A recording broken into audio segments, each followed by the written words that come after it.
Hi, in this video I'm going to show you how to use the new Cutout feature in the Mazes group of the Create tab, the Timesavers add-in, that will allow you to create mazes around shapes or groups of shapes.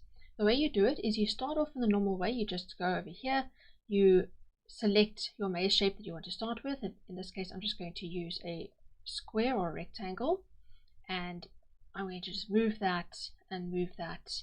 You can put your start and end points wherever you want. I'm just going to resize this like that.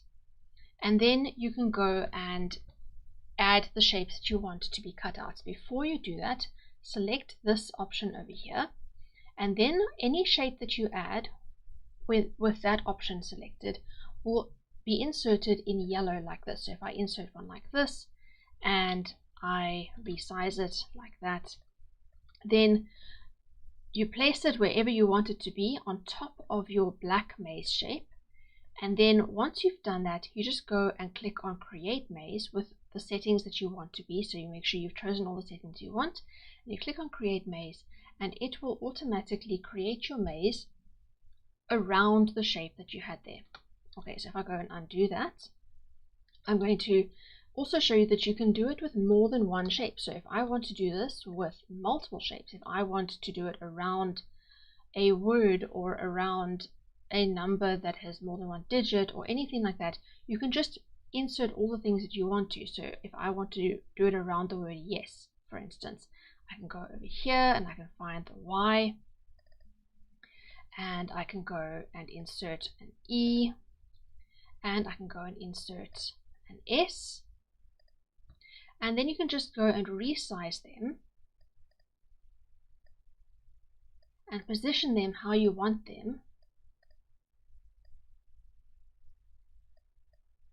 So if I don't position it like this, and once I've got that already, I just go and click on Create Maze, and it will generate a maze that goes around those shapes like that. And you can see the word yes inside the maze like that. So you don't need to group them, you just keep it as it is. You just place them where you want them to be on top of the maze shape.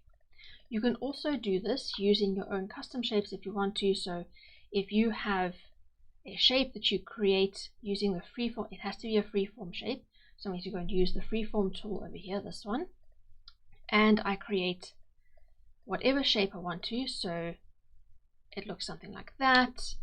Then I'm going to create another one, for instance. So I'm going to go and do the same thing again, insert my shape.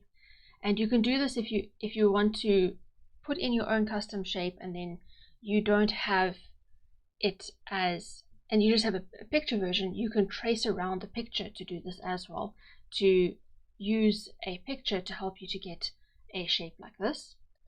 So I'm just going to make another random shape like that.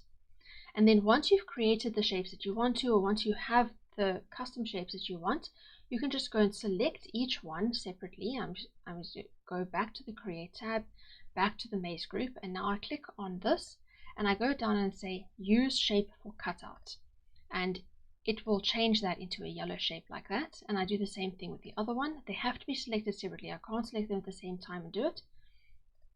And once I've done that, I position them how I want them to be. I can resize them whatever I want.